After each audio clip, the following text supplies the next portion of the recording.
인간의 수명이 참으로 길어졌습니다. 130세를 향하고 있습니다. 그런데 이런 말이 금세 많이 회자되고 있습니다. 100세 시대 축복인가 재앙인가? 건강하지 않고 오래 사는 것은 재앙이다. 그래서 오래 산다고 좋아할 일은 아니다 라는 것이 통념입니다. 중요한 것은 오래 살되 어떤 상태로 오래 사느냐. 그래서 오늘 미래에 대해서 좀 불안해하고 오래 산다고는 하는데 생명이 건강하게 살아야지 연명만 해서 되겠느냐. 그래서 오늘 이 다윗을 한번 묵상하려고 합니다. 다윗처럼만 살면 우리는 미래에 큰 걱정이 없습니다. 한번 따라서 합시다. 100세 시대 누구처럼 살자? 다윗처럼 살자. 우리 젊은 분들은 뭐 아이고 아직 모르는데 뭘, 근데 눈 깜짝할 사이입니다. 성경에는 두 군데 노년의 다윗을 소개하고 있습니다. 자, 먼저 우리가 사무엘하 23장에 있는 다윗, 노년의 다윗이 어떤 자인가 한번 살펴보도록 하겠습니다. 사무엘하 23장 1절 말씀 다 같이 한번 읽겠습니다. 이는 다윗의 마지막 말이라. 이새의 아들 다윗이 말하며 높이 세워진 자, 야곱의 하나님께로부터 기름 부음 받은 자, 이스라엘의 노래 잘하는 자가 말하노라. 이 말씀은 다윗이 자기를 스스로 얘기한 거예요. 임종을 앞두고 하나님 앞에 지금까지 인도해 주신 은혜 감사해서 자기 스스로 자기를 높여서 하나님 앞에 감사의 기도를 드리는 겁니다. 그런데 자, 여러분 자세히 보세요. 다윗은 자기를 소개할 때 그냥 다윗 안 했습니다. 이새의 아들 다윗이라 그랬어요. 왜 다윗은 이새의 아들 다윗이라고 스스로 고백할까요? 여러분, 이새는 뛰어난 인물이 아닙니다. 베들레헴 들판에서 양을 치는 목자였습니다. 다윗은 출생할 때는 이새의 아들, 목자의 아들로 태어나 양을 치는 양치기에 불과했습니다. 천한 직업이었습니다. 가난한 목자의 이새의 아들로 태어났습니다. 근데 이새의 아들로 태어나는 것은 다윗이 바꿀 수가 없어요. 이거는 뭐 하나님께서 그렇게 또 해주셨고, 또한 이거는 뭐 다윗의 몸속에는 이새의 DNA가 흐르고 있기 때문에 목자의 아들로 태어나는 것은 어떻게 보면 운명이었어요. 그런데 하나님께서 이새의 아들 다윗을 어떻게 했느냐? 여기 보니까 야곱 높이 세워진 자라고 이렇게 했습니다. 높이 세워진 자. 그래서 얼마만큼 세워졌느냐? 여기 보니까 야곱의 하나님께로부터 기름 부음을 받을 정도로 높이 세워줬다 그랬습니다. 근데 여기에 높이 세워진 자라는 말이 자기 스스로의 힘에서 세워진 능동형이 아니고 누군가에 의해서 세워진 수동형이에요. 다윗이 천한 목자의 아들에서 기름 부음 받아 이스라엘의 왕이 될 만큼 높이 올라간 것은 누군가에 의해서 됐다는 말이에요. 근데 그 누군가가 누구냐 하면은 야곱의 하나님이라는 거죠. 성경에 보면은 하나님을 소개할 때 아브라함의 하나님, 이삭의 하나님, 야곱의 하나님 이렇게 소개하고 있습니다. 근데 특별히 왜 이 다윗은 야곱의 하나님이 자기를 기름 부었다고 할까요?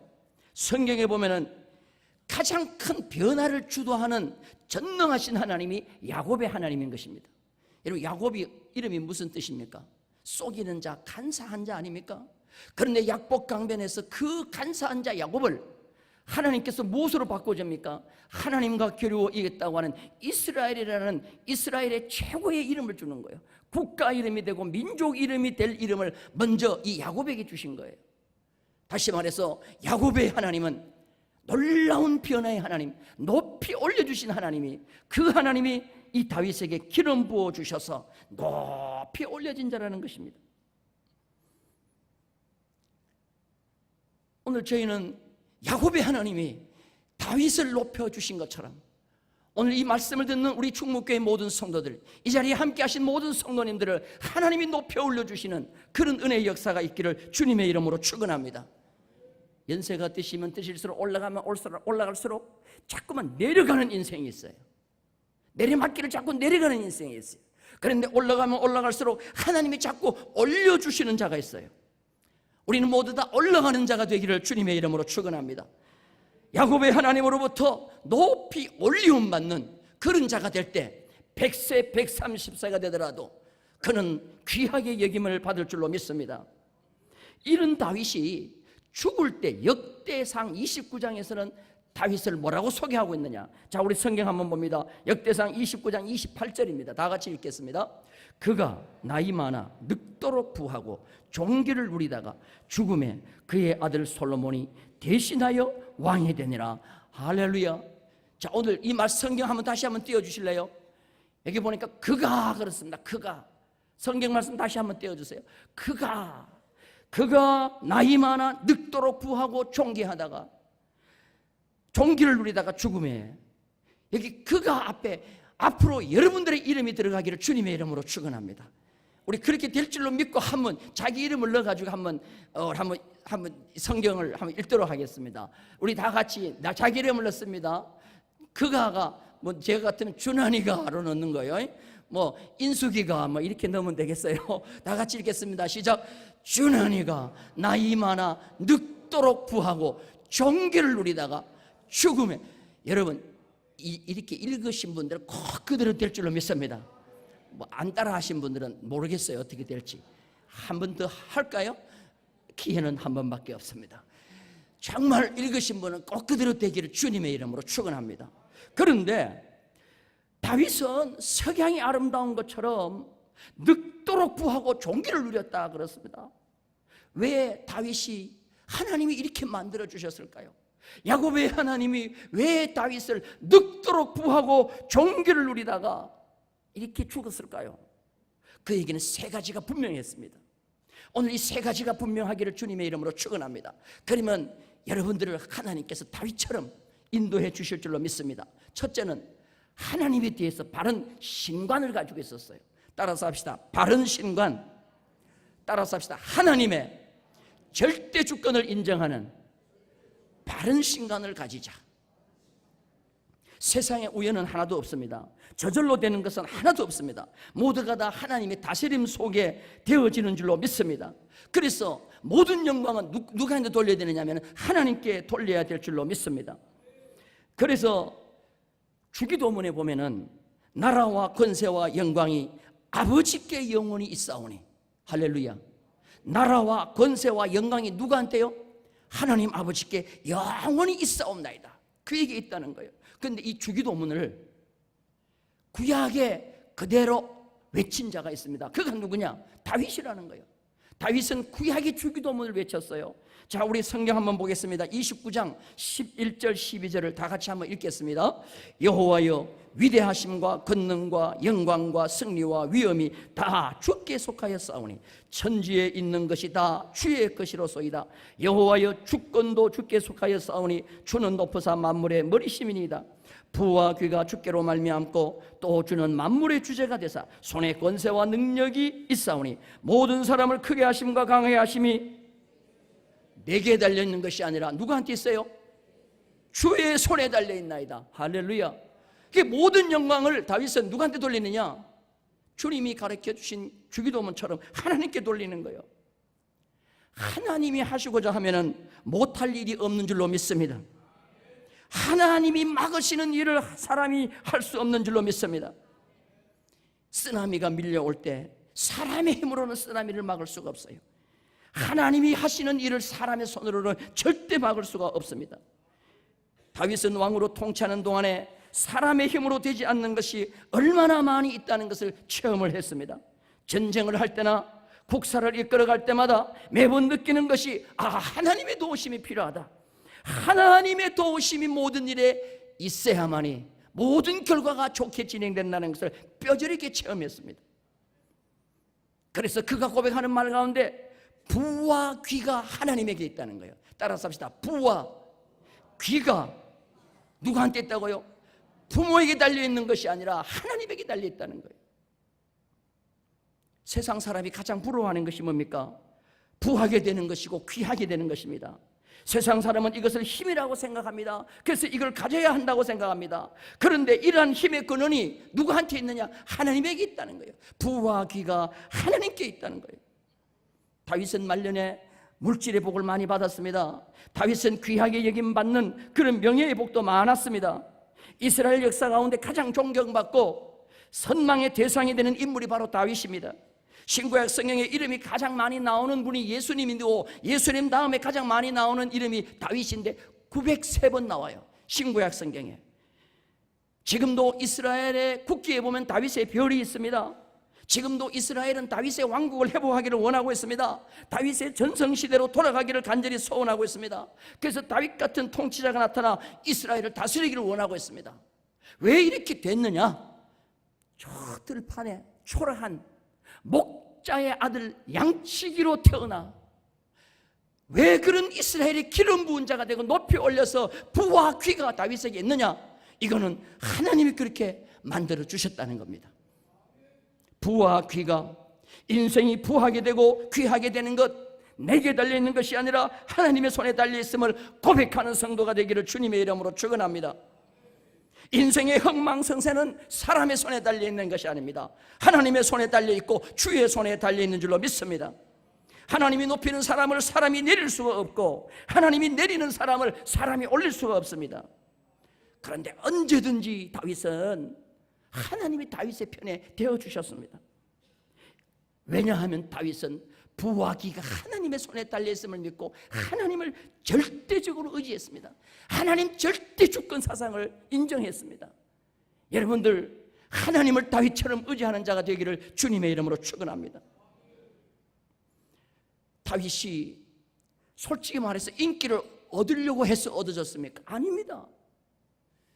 엘라 골짜기에서 골리앗을 물리치러 갈 때 골리앗을 죽이기 위해서 갔습니까? 아닙니다. 원래 골리앗을 죽이기 위해서 간 것은 사울 왕이요 다윗의 세 형님들이었습니다. 그런데 사울 왕과 다윗의 세 형님들은 골리앗과 싸울 여력이 없습니다. 그런데 아버지 심부름 같은 다윗입니다. 그 엘라 골짜기에 가서 그의 마음에 갑작스럽게 하나님께서 이 다윗의 마음을 힘을 주고 용기를 주는 거예요. 한 사람 나오라고 하지, 그거는 너를 나오라는 소리야. 네가 가서 골리앗을 물리쳐. 갑자기 심부름 같은 다윗은 물맷돌 5개를 들고 물매를 들고 내가 골리앗을 대항해서 싸우겠다고 나갑니다. 나갈 때 뭐라고 말합니까? 너는 칼과 창을 가지고 내게 오지만 나는 네가 모욕하는 이스라엘의 만군의 여호와의 이름으로 내게 가노라. 할렐루야. 그렇게 했더니 골리앗을 죽이고 돌아오는데 그 골리앗의 머리를 이 어린 목동 다윗이 딱 잡고 들고 오는 거예요. 그때 이스라엘의 여인들이 손뼉을 치면서 뭐라고 합니까? 사울의 죽인 자는 몇 명? 1000이요. 다윗의 죽인 자는 뭐라?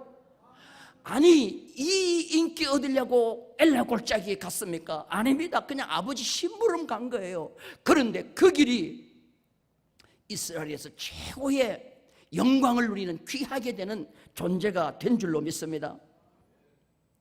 그러니까 사울 왕이 이 다윗은 멀리 보내서는 안 되겠다, 나에 가까이 둬야 되겠다 하고는 사위를 삼잖아요. 사위를 삼고 블레셋과 전쟁을 하기 위해서 나가는데 사울 왕의 신하들이 다윗의 지혜를 따라올 수가 없습니다. 다윗이 작전을 세우면 모두가 다윗의 작전대로 되는 거예요. 그러니까 이스라엘에 다윗같이 귀한 자가 없다, 다윗같이 지혜로운 자가 없다는 평가를 받게 되는 거예요. 우리 성경 한번 보겠습니다. 사무엘상 18장 30절입니다. 다 같이 읽겠습니다. 시작. 싸우러 나오면 그들이 나올 때마다 다윗이 사울의 모든 신하보다 더 지혜롭게 행하며 이에 그의 이름이 심히 뭐하게 되니라? 귀하게 되니라. 하나님이 이렇게 귀하게 만들어 주신 줄로 믿습니다. 다윗이 아들 압살롬이 반란을 일으켜서 이제 전쟁하러 나갑니다. 압살롬과 싸우러 나갑니다. 근데 다윗이 아들과 싸우러 나가는데 자꾸 다윗이 나가려고 하는 거예요. 나도 전쟁에 참여해서 내가 압살롬을 싸우겠다. 근데 원래 다윗은 싸우러 가는 게 아니고 압살롬을 지켜주려고 나가는 거예요. 그러니까 이 요압의 군대가 그 다윗 왕에게, 왕이여 당신은 나가면 안 됩니다. 그러면서 뭐라고 하느냐, 당신은 우리 10,000명보다 귀하나이다 그랬어요. 따라서 합시다. 다윗은 10,000명보다 귀하다. 지금 혹시 여기서 나는 10,000명보다 귀하다는 소리를 들으신 분이 계시면 아멘 한번 해봐요. 졸다가 아멘 하시나? 그런데 여러분 지금부터 이 소리를 듣기 바랍니다. 따라서 합시다. 나는 몇 명보다 귀한 존재가 된다. 만 명보다 귀한 존재가 된다. 우리 좌우에 계시는 분을, 좋은 분들 깨우면서 우리 만 명보다 귀한 자가 됩시다. 다 같이 시작. 눈 감고 있는 분들 깨워요. 여러분 만 명보다 귀한 자라 다윗을. 왜? 하나님이 그를 그렇게 올려준 거예요. 연세가 드실수록 귀한 자가 되어야 됩니다. 천한 자가 되면 안 됩니다. 따라서 합시다. 우리는 130세가 되더라도 없어서는 안 될, 아이고 빨리 안 돌아가시나? 그게 아니고 아이고 돌아가시면 큰일 납니다. 증조 할아버지는 귀한 분입니다. 고조 할머니면 귀한 분입니다 하고 계속 계시기를 원해야 돼요. 아멘 되신 분은 꼭 그렇게 될 줄로 믿습니다. 할렐루야. 고려장, 우리나라에 고려장이 있었잖아요. 고려장은 뭐면 60 넘으면은 고려장을 해가지고 그냥 돌아가시게 하잖아요. 참 먹을 것이 없으니까 연세 드셨다고 양식만 축 낸다고 일찍 돌아가시게 하면 안 되니까 고려장 아닙니까? 근데 고려장이 폐지된 이유가 있어요. 고려장이 폐지된 그 배경 속에는 당나라가 우리나라를 이렇게 압박하고 속박하고 그냥 막 세금을 받아가고 그 다음에 공출을 받아가고 조공을 받아갈 때입니다. 어느 날 당나라의 신하가 딱 오더니 이 조정에 와가지고 수수께끼를 내는 거예요. 수수께끼를 딱 내면서 이거를 알아맞추면 세금을 안 올리고 이걸 못 맞추면 세금을 올리겠다는 거예요. 그럼 그 세금이 뭐냐? 똑같은 말 2마리를 끌고 온 거예요. 말 2마리를 끌고 와가지고 어느 것이 어미고 어느 것이 새끼냐는 거예요. 이걸 알아맞추라는 거예요. 요 사이 같으면 되면 알아맞추겠는데 그때 어떻게 알아맞춰? 그래서 신하들이요 끙끙 앓습니다. 박정승이 있었는데 박정승이 집에서 끙끙 앓으니까 노모가 야 너 왜 그렇게 끙끙 앓냐? 어머니 당나라 사신이 와서 퀴즈를 했는데 이거 못 맞추면 세금을 올린답니다. 조공을 낸답니다. 그게 뭔데? 그냥 말 2마리를 끌고 와가지고는 어느 것이 어미고 어느 것이 새끼냐고 묻는데 이걸 어떻게 맞춥니까? 그러니까 노모가 야 별것도 아닌 것 같고 걱정을 하냐? 하루를 꼬박 굶겨라. 2마리를 굶기고 난 뒤에 똑같이 여물을 줘라. 그때 정신없이 먼저 먹는 놈이 자식이다. 어머니 말은 자식이 먹을 때까지 기다린다. 와, 명답인 거야. 당나라 사신 앞에 가더니 이것이 어미고 이것이 새끼입니다. 어떻게 알았냐? 노모가 알게 해서 알았습니다. 야, 노인들 죽이지 마라. 노인들 고려장 하지 마라. 노인은 지혜가 있다. 여러분 연세가 드시면요 기억력이 떨어져요. 이 기억력은 뭐 하여튼 이 머리의 한 부분인데 이것이 연세 때면 자꾸 떨어지는데 기억력 떨어지는 그 빈 공간을 채우는 능력이 있는데 그것이 바로 뭐냐? 지금까지 살아오면서 산 삶을 통한 지혜인 통찰력이 채워진다는 거예요. 할렐루야. 여러분 절대로 이것이 있기를 주님의 이름으로 축원합니다. 젊은이들 까불지 마세요. 연세 드신 분들 기억력은 없어요. 그러나 통찰력은 있는 거예요. 단 치매가 들지 않은 한. 할렐루야. 그래서 그래서 그리스에는 어떤 그 속담이 있는가 하면 노인이 없으면 집안에 노인이 없으면 이웃집에 가서 노인을 빌리라 그랬어요. 왜? 노인이 그만큼 지혜롭다는 거예요. 그래서 연세가 드실수록 하나님 나에게는 다윗의 지혜를 주옵소서. 다윗이 모든 백성 앞에서 지혜로웠다고 하지 않습니까? 그 지혜를 내게 주옵소서. 그러니까 이 지혜가 떨어져 버리면 천덕꾸러기가 되는 거예요. 말 한마디만 하면 시끄럽다 그러고 조용하라 그러고. 그런데 우리는 그렇게 하지 맙시다. 하나님이 주신 지혜로 다윗처럼 되기를 주님의 이름으로 축원합니다. 130세가 되더라도 지혜가 총명하고 판단력이 통찰력이 있는 다윗 같은 자가 되기를 주님의 이름으로 축원합니다. 그리고 크게 하심과 강하게 하심도 하나님의 손에 있다는 거예요. 따라서 합시다. 크게 하심과 강하게 하심도 누구의 손에 있어요? 하나님의 손에 있다는 겁니다. 12절 하반절에 보니까 또 주는 만유의 주제가 되사 손에 권세와 능력이 있사오니 모든 자를 크게 하심과 강하게 하심이 누구 손에 있어요? 주의 손에 있나이다. 사람이 크게 되고 또한 사람이 강하게 되는 것, 이거 하나님의 손에 달려있는 줄로 믿습니다. 하나님이 약하게 만들어버리면 그렇게 호언장담하던 사람도 하루아침에 별것 없는 자가 되는 거예요. 초대교회를 보세요. 교회를 집어삼킬 듯한 박해하던 헤롯 대왕, 위대한 제자 야고보를 먼저 칼로 죽였습니다. 사람들이 박수를 칩니다. 잘 죽였다고. 그러니까 베드로까지 죽이려고 합니다. 그런데 베드로는 하나님이 살려주셨습니다. 그리고 이 헤롯은 점점 교만해집니다. 이방의 사신들이 오더니 헤롯 왕 앞에 무릎을 꿇습니다. 그리고 영광을 돌립니다. 그리고 그가 한마디 하면 백성들이 와, 신의 소리다, 신의 소리다, 하나님 소리 같다. 그러니까 하늘 높은 줄 모르고 교만해지기 시작합니다. 그런데 성경 마지막 그의 노년을 보세요. 주의 사자가 친히 벌레에 먹혀 죽였다, 그렇게 얘기하고 있는 거예요. 자, 우리 성경 한번 봅니다. 사도행전 12장 23절입니다. 다 같이 읽겠습니다. 사도행전 12장 23절 시작. 헤롯이 영광을 하나님께 돌리지 아니하므로 주의 사자가 고친히 벌레에게 먹혀, 아니 그렇게 떵떵거리던 헤롯 대왕이 마지막에 죽을 때 벌레에게 몰래 죽였다.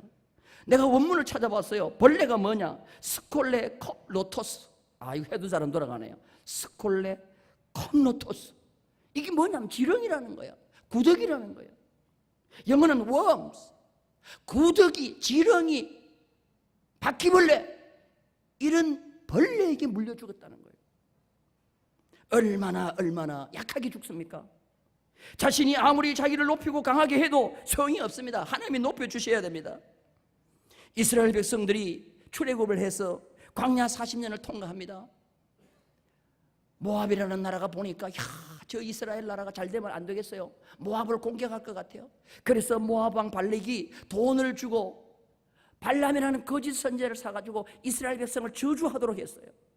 어떻든지 이스라엘 백성은 잘 되면 안 되니까 저주를 하도록 했어요. 발람이 이스라엘 백성을 저주하러 왔습니다.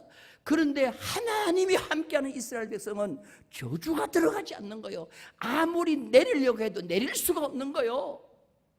그러면서 발람이 마지막 하는 말이 뭡니까? 우리 민수기 23장 8절을 봅니다. 민수기 23장 8절 다 같이 읽겠습니다. 하나님이 저주하지 않으신 자를 내가 어찌 저주하며 여호와께서 꾸짖지 아니하신 자를 내가 어찌 꾸짖으리라. 믿으시면 아멘.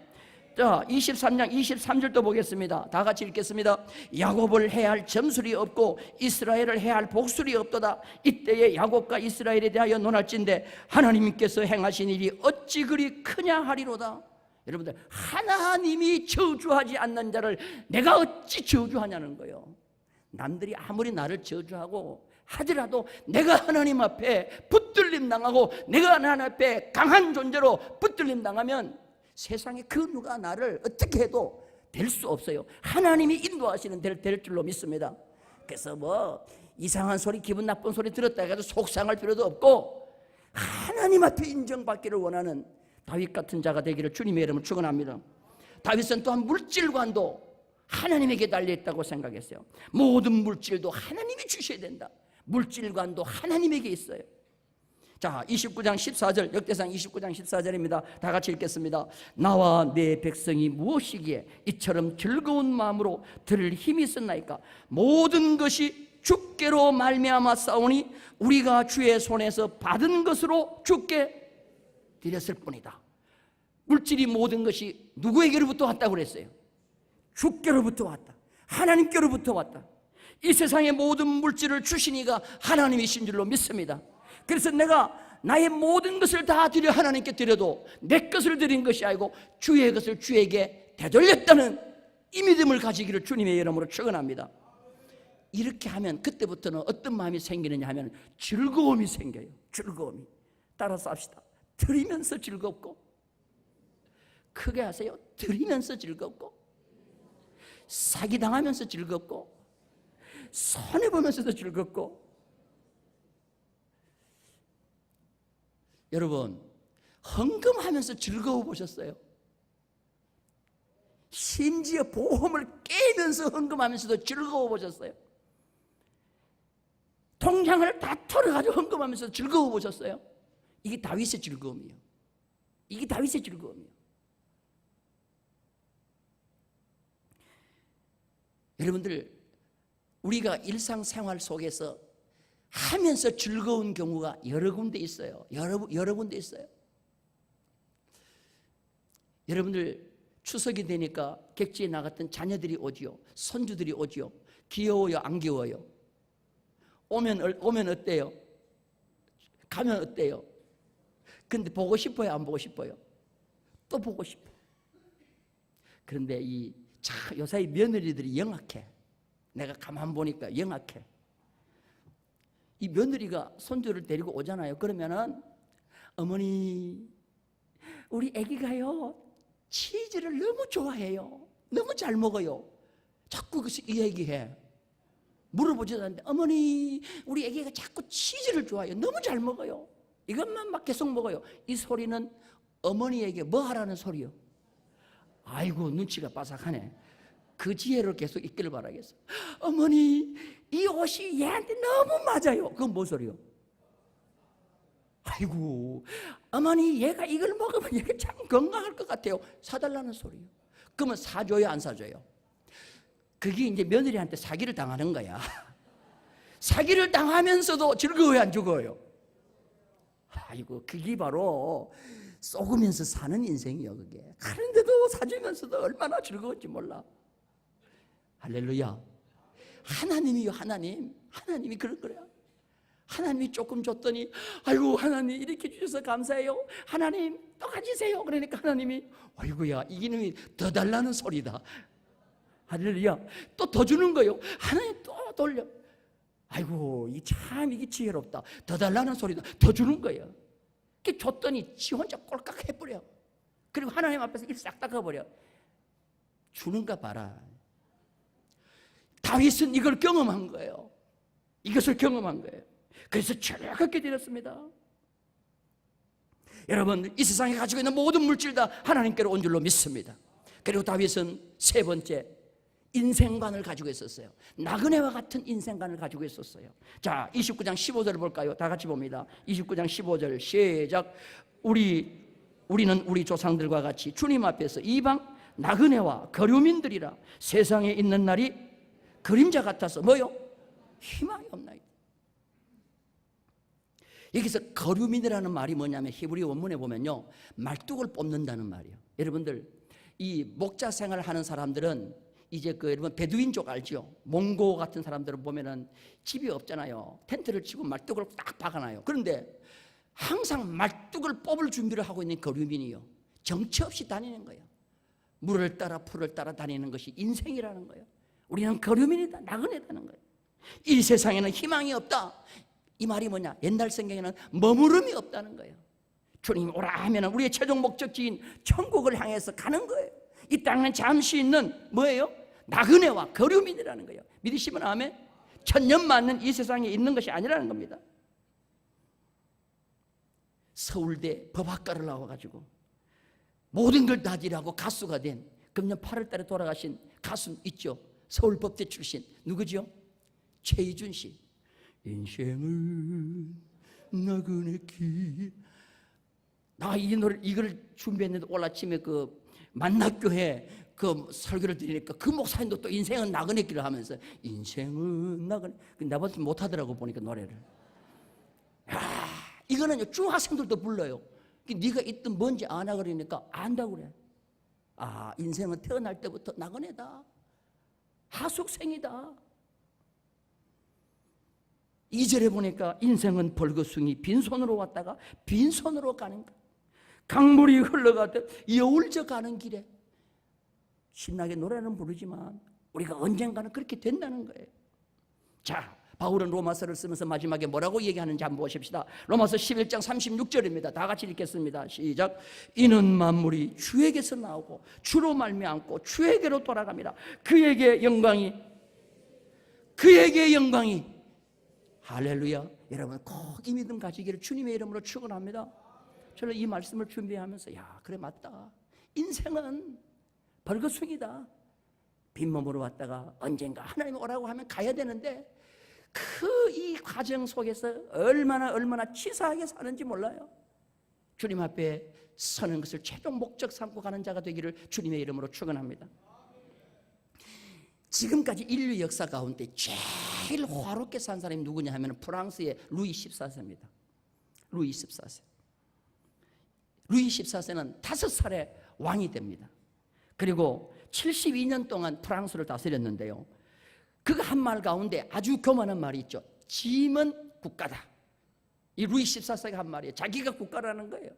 그리고 자기를 태양왕이라 했어요. 자기를 빛이라고 그랬어요. 그리고 베르사유 궁정, 가장 화려한 베르사유 궁정을 지었는데요, 50년 동안 지었어요. 나는 그걸 보고 놀랐어요. 솔로몬은 자기 왕국 13년 동안 지었는데요, 이 루이 14세는 50년 동안 화려한 왕궁을 지었는데, 여러분들 그 베르사유 궁정을 보면요, 지금 그런 건물을 지을 수가 없습니다. 그리고 그가 주장한 것이 뭐냐, 왕권 신수설. 다시 말해서 내 왕권은 하나님께로 주어졌다. 그래서 나는 곧 하나님이다. 짐은 곧 국가요, 짐이 하나님이다. 그리고요, 그 사진을 한번 보면, 여러분들 사진을 보면은 이 루이 14세가 키가 좀 적은가 봐요. 누구를 닮은 것 같아. 그러니까 최초로 하이힐을 신은 사람이 누구냐면은 루이 14세가 하이힐을 신었다는 거예요. 키가 작으니까 높이 보이려고. 근데 여러분들 이빨을 보면 이빨이 이래요. 입이 30세 때 이빨이 안 좋아가지고 이빨을 다 뽑았다 그래. 하나만 남겨놓고. 그런데 하루에 먹기를 좋아해가지고 6개, 7개씩 먹었다는 거예요. 근데 루이 14세가 마지막 죽을 때 어떻게 죽느냐, 그가 죽을 때 유언을 했어요. 나를 가장 아름다운 왕의 옷을 입히고 황금관에 넣어서 마지막에 나를 가장 영화롭게 장례식을 치러달라. 그래서 루이 14세가 죽고 가장 찬란한 왕복을 입고 황금관에 들어가서 이제 중앙 대성당 프랑스에서 장례식을 집전합니다. 장례식을 집전하는데 모든 불을 다 끄고 촛대 하나만 딱 켜놨습니다. 이건 곧 누구를 상징하느냐, 루이 14세를 상징하는 거예요. 이 세상에 빛은 하나다. 루이 14세가 곧 빛이다는 겁니다. 세상의 모든 유럽의 왕족들이, 귀족들이 다 참석했습니다. 그때 사제가 올라가서 장례식을 집전합니다. 설교 차례가 됐습니다. 설교를 맡으러 올라갔던 사제가 설교를 하기 시작합니다. 그런데 갑자기 불을 탁 꺼버리는 거예요. 촛불을 확 불어버리는 거예요. 깜깜했죠. 그때 이 사제가 딱 한마디 외칩니다. 그 외침이 뭐냐, 오직 하나님만이 위대하시다. 오직 하나님만이 위대하시다 하고는 그 자리에서 내려온 거예요. 이게 세계에서 가장 화려하고 가장 멋있는 장례식이었다, 이렇게 하는 겁니다. 세상 권세만을 과시하던 왕후 귀족들에게 오직 하나님만이 영광을 받으실 위대한 빛이라는 것을 알린 가장 최고의 장례식이었다. 이게 바로 루이 14세의 장례식의 총평가예요. 루이 14세가 죽기 전에 조카를 불러다가 이제 유언을 합니다. 루이 15세에게 은합니다. 너는 나처럼 살지 말라. 나는 건축과 전쟁에 너무 몰두하다가 이렇게 됐다. 백성을 편안히 만드는 일에 힘써라. 나는 그렇게 하지 못한 것이 아쉽다. 이런 것을 뭐라고 하죠? 이걸 뒤늦은 후회라 그러는 거예요. 북한 김정일이가 제일 좋아했던 뒤늦은 후회. 여러분, 이게 얼마나 비참한 인생입니까? 프랑스 저술가 디클로는 이런 얘기했습니다.